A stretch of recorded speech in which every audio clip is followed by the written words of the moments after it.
좋은 요양병원 찾을 때 제일 힘든 게 뭐냐면요. 바로 겉보기엔 다 좋아 보인다는 거예요. 시설은 깨끗하고 직원분들도 친절하고 설명 듣다 보면 다 맞는 말 같거든요. 그런데 사실은요, 아무리 겉으로는 멀쩡해 보여도 이 네 가지를 놓치면 우리 부모님, 우리 가족이 정말 힘든 시간을 겪을 수 있어요. 요양원이나 요양병원을 고르시는 시점에 상황상 보통은 급하게 결정하는 경우가 많습니다. 하지만 한번 병원이 정해지면 바뀌기가 정말 힘들죠. 그래서 적어도 한 두 번은 병원을 방문하고 결정해야 하는데요. 오늘 알려드리는 것만 체크해도 나중에 후회하실 실패 확률이 급격하게 낮아집니다. 급하게 결정하지 마시고 오늘 알려드리는 팁을 꼭 적용해 보세요. 실제로 여러 보도를 보면요. 요양병원이나 요양시설 안에서 보호자가 모르는 사이에 위험한 상황들이 반복해서 발생하고 있어요. 거동이 불편한 어르신을 제대로 보살피지 않아서 호흡이 막히거나 낙상 사고가 나도 즉각적인 조치가 이루어지지 않거나 욕창 관리가 되지 않아 상태가 급격히 악화되기도 하죠. 즉 번지르르한 겉모습만 보고 요양병원을 결정했다가 어르신의 안전과 존엄이 위협받는 상황으로 이어질 수 있는 거예요. 그래서 의료계 사람들은 내 부모님은 절대 여기엔 안 모신다는 기준이 있는데요. 오늘은 그 기준을 바탕으로 좋은 요양병원을 선택하는 방법을 아주 쉽게 정리해 드리겠습니다. 자, 우선 특정 병원에 무작정 직접 가보기 전에 우선은 내 지역 맘카페나 요양보호사 커뮤니티부터 들어가 보세요. 이것만 먼저 해도 시간 낭비가 절반으로 줄어듭니다. 네이버 같은 곳에 검색해보면 광고가 대다수이지만 지역 맘카페나 요양보호사분들이 모이는 커뮤니티는 정말 아는 사람들만 아는 현실적인 꿀팁과 믿을만한 정보가 숨어있는 경우가 많아요. 예를 들어서 땡땡 요양병원 어때요? 땡땡 지역에 괜찮은 요양병원 있나요? 이런 식으로 질문을 해보는 거죠. 만약 거기 간병인이 너무 자주 바뀌더라, 병실 지나갈 때 냄새가 심하더라 같은 후기가 보인다면 그곳은 일단 리스트에서 제외하시는 게 좋습니다. 직원이 자주 바뀐다는 건 관리가 안 되고 있다는 가장 확실한 신호니까요. 하지만 아무리 추천이 많다고 해도 직접 가서 꼼꼼히 상담받고 확인해보는 절차는 꼭 필요한데요. 지금부터 의사들도 중요시하는 요양병원 선택하는 4가지 기준을 정리해 드릴 테니 꼭 체크해 보세요. 가장 먼저 확인하셔야 할 점은 바로 병원에 들어섰을 때 느껴지는 냄새입니다. 요양병원에 가면 당연히 병원 특유의 냄새나 환자 냄새가 나는 거 아니냐고 생각하실 수도 있어요. 하지만 이건 큰 오해예요. 관리가 정말 잘 되는 병원은요, 입구부터 병실 안까지 불쾌한 냄새가 거의 나지 않습니다. 실제로 어떤 병원은 입구에서 아주 은은한 아로마 향이 나는데 정작 병동 안쪽으로 들어가면 퀴퀴한 냄새가 확 올라오는 경우가 있어요. 이건 입구의 향기로 병동의 악취를 가리고 있다는 뜻이죠. 이런 로비 향기에 속지 않으려면 실제 어르신들이 계시는 병동 복도까지 꼭 걸어보셔야 합니다. 찌린내나 지독한 락스 냄새가 혹 끼쳐온다면 그 병원의 위생 관리는 이미 한계에 다다른 겁니다. 그리고 병실에 들어가시면 그냥 주변만 둘러보지 마시고 꼭 천장을 올려다 보세요. 에어컨 날개나 환기구 주변에 새카만 먼지가 덕지덕지 붙어 있나요? 그렇다면 100%입니다. 건물 자체 공조 시스템 관리를 안 하고 있다는 증거예요. 환기가 안 되니 냄새가 밖으로 못 나가고 병원 안에서 계속 맴도는 거죠. 또 가능하다면 어르신들의 위생 상태도 확인해 보세요. 공기 중의 냄새는 환기로 가릴 수 있어도 사람 몸에 밴 냄새는 못 속입니다. 어르신들을 매일 씻겨드린다고 해도 꼼꼼하게 씻겨드리지 않으면 정수리나 손톱에서 티가 나게 되어 있어요. 만약 이런 부분들이 위생적으로 관리되고 있지 않으면 인력 부족이 심각해서 위생 케어가 제대로 안 되고 있다는 뜻입니다. 마지막으로 침대 시트에 얼룩이 있지는 않은지 주변이 잘 정돈되어 있는지도 함께 확인해 보세요. 또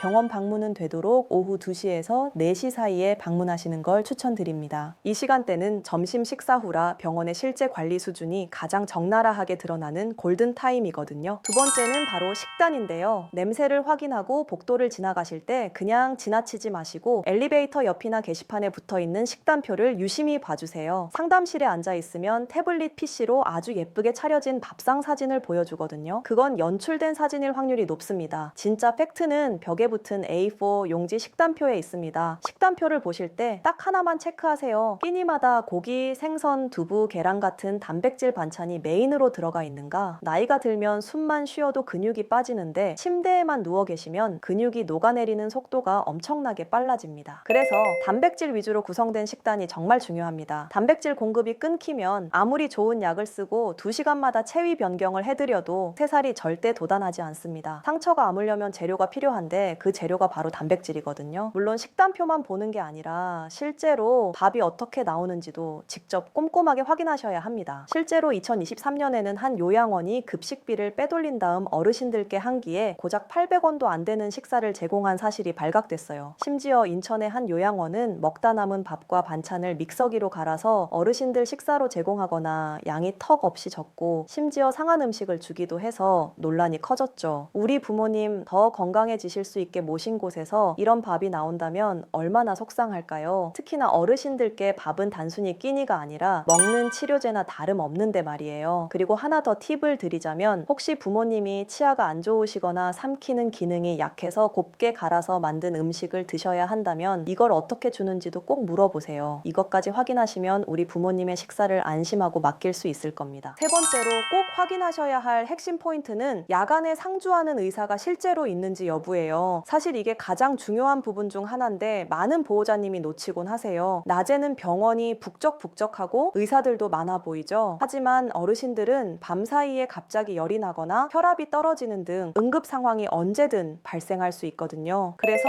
요양병원은 법적으로 당직 의사가 반드시 있어야 합니다. 하지만 실제 현실은 어떨까요? 실제로 2022년에는 한 요양병원에서 정말 충격적인 사건이 있었어요. 80대 어르신이 폐렴으로 산소호흡기에 의지하며 치료를 받으시다가 밤 7시쯤 상태가 급격히 나빠지셨는데 정작 병원을 지켜야 할 당직 의사는 자리를 비운 상태였습니다. 결국 어떤 일이 벌어졌는지 아세요? 의사가 없으니 간호사가 대신 사망 선고를 하고 심지어 의사 고유 권한인 사망 진단서까지 대리 작성했습니다. 유족들은 임종 순간까지 의사 얼굴 한번 보지 못했고 어르신은 적절한 응급 조치도 제대로 받지 못한 채 돌아가신 거예요. 이렇게 의사가 직접 병원 내부에서 당직을 서는 게 아니라 단지 근처에 있거나 전화로 지시를 내리고 있는 식의 시스템을 온콜 시스템이라고 해요. 하지만 위급 상황에서 전화로 보고받는 것과 의사가 직접 눈으로 환자 상태를 보고 처치하는 것은 하늘과 땅 차이예요. 의사가 없는 밤은 어르신들에게 가장 위험하고 고립된 시간일 수 있습니다. 그래서 상담 가셨을 때 단순히 당직 의사 있나요? 라고 묻지 마시고 이렇게 구체적으로 확인하세요. 첫 번째, 오늘 밤 당직 의사 선생님 성함이 어떻게 되나요? 라고 당당하게 물어보세요. 이름을 바로 대지 못하고 머뭇거린다면 의심해봐야 합니다. 두 번째, 당직 의사 선생님이 밤에 병동을 직접 회진하시나요? 라고 확인하세요. 진짜 상주하는 의사는 밤에도 병동을 돌며 환자 상태를 체크합니다. 세 번째, 응급 상황 발생 시 의사가 침상까지 오는데 얼마나 걸리나요? 라고 질문하세요. 금방 옵니다. 같은 애매한 대답 말고 원내 숙소에 계셔서 2, 3분 안에 오십니다처럼 명확한 동선과 시간을 말해주는 곳을 선택해야 합니다. 당직 의사를 제대로 두지 않는 병원은 법적 기준을 맞추고 있다는 말로 숨으려 할 거예요. 하지만 우리 부모님의 생명을 지키는 건 그 법적 기준이 아니라 위급한 순간 어르신 곁으로 바로 뛰어올 수 있는 진짜 의사라는 점을 꼭 기억하세요. 마지막 네 번째는 의료진과 간병인의 이직률이에요. 다시 말해 일하는 사람들이 얼마나 자주 바뀌는지를 보셔야 합니다. 요양병원은 단순히 약을 처방하는 곳이 아니라 어르신의 성격, 식습관, 평소 걸음걸이 하나까지 세밀하게 관찰하고 돌보는 곳이에요. 그런데 어르신의 상태를 가장 잘 아는 간호사나 간병인이 한두 달 만에 계속 바뀐다면 당연히 제대로 된 케어가 이루어질 수 없겠죠? 어르신들은 환경 변화에 아주 예민하신데 돌보는 사람까지 자꾸 바뀌면 심리적으로 큰 불안감을 느끼시게 돼요. 또 의료진이나 간병인의 이직률이 높다는 건 내부 시스템에 문제가 있고 일의 강도가 너무 높다는 뜻일 수 있어요. 일의 강도가 높다는 건 그만큼 의료진과 간병인 한 명이 돌봐야 할 환자 수가 너무 많다는 뜻이겠죠. 이렇게 한 사람이 너무 많은 환자를 돌보게 되면 환자 개개인을 제대로 신경 쓰기가 어려워요. 실제로 간병인 한 명이 과도하게 많은 환자를 돌보던 와중에 한 치매 어르신이 혼자 화장실에 가다가 낙상사고를 당하는 사건도 있었죠. 그러니까 앞으로 요양병원에 상담하러 가실 때 꼭 로비에서부터 직원들의 표정을 유심히 관찰해 보세요. 만약 직원들이 서로 친밀해 보이고 어르신들의 이름을 다정하게 부르고 있다면 그곳은 업무 강도가 과도하지 않고 분위기가 안정적인 곳일 확률이 높아요. 만약 상담하실 때 3년 이상 근속하신 간호사 선생님이 몇 분이나 계신가요? 라고 물었는데 자랑스럽게 저희 간호팀은 평균 근속 연수가 5년이 넘습니다 라고 답한다면 그건 정말 좋은 신호입니다. 자, 이제 4가지 기준을 알았으니 객관적인 데이터로 한 번 더 확인하는 법을 알려드릴게요. 바로 건강보험심사평가원이라는 사이트에서 알아볼 수 있는 부분인데요. 이 사이트에서 해당 요양병원이 얼마나 환자들을 잘 관리하고 있는지 알아볼 수 있는 지표 중 하나인 전국요양병원의 요양병원 적정성 평가 등급을 누구나 확인할 수 있습니다. 요양병원 적정성 평가 등급은 1등급부터 5등급까지 나뉘는데 의사 한 명당 환자 수가 몇 명인지, 간호사 비율은 어떤지, 있는지 등을 종합해서 점수를 매긴 거예요. 최소한 1등급이나 2등급을 받은 병원을 고르시는 게 안전합니다. 나라에서 정한 기준을 성실히 지키고 있다는 가장 기초적인 증거니까요. 여기까지 들으셨다면 좋은 병원을 고르는 기준은 이제 어느 정도 생기셨을 거예요. 냄새, 식단, 야간 의사 상주, 그리고 직원의 안정성, 이 4가지만 꼼꼼히 체크하셔도 실패할 확률이 확 줄어들 텐데요. 그런데 사실 이런 기준들을 모두 충족하면서도 부모님을 내 가족처럼 따뜻하게 모시는 곳을 찾기가 쉽지는 않죠. 참고로 저희 정성요양병원은 오늘 말씀드린 기준들을 실제 현장에서 어떻게 지키고 있는지 직접 확인하실 수 있는 곳인데요. 내과, 재활의학과, 가정의학과 등 여러 전문의가 협진 체계를 이루고 있고 전문 간병사와 간호사가 24시간 상주하면서 어르신 곁을 지키고 있습니다. 또 욕창 예방을 위한 체위 변경, 식단 위생 관리 역시 어르신 상태에 맞춰 운영하고 있어요. 만약 수도권 근처에서 이런 조건을 모두 갖춘 곳을 찾고 계신다면 저희 정성요양병원을 한번 방문해 보시는 것을 권해드려요. 혈액 투석부터 재활치료 서비스, 간호 및 간병 프로그램, 물리치료, 운동치료 서비스, 건강관리, 정서관리 프로그램이 체계적으로 짜여 있는 곳입니다. 오늘 전해드린 정보가 부모님을 위한 현명한 결정에 조금이나마 힘이 되었으면 좋겠습니다. 요양시설 선택은 정보 싸움이기도 하지만 결국은 보호자님의 정성과 관심이 가장 큰 기준이 됩니다. 더 궁금하신 점이 있거나 우리 부모님 상황에 맞는 구체적인 상담이 필요하시다면 언제든 댓글 남겨주세요.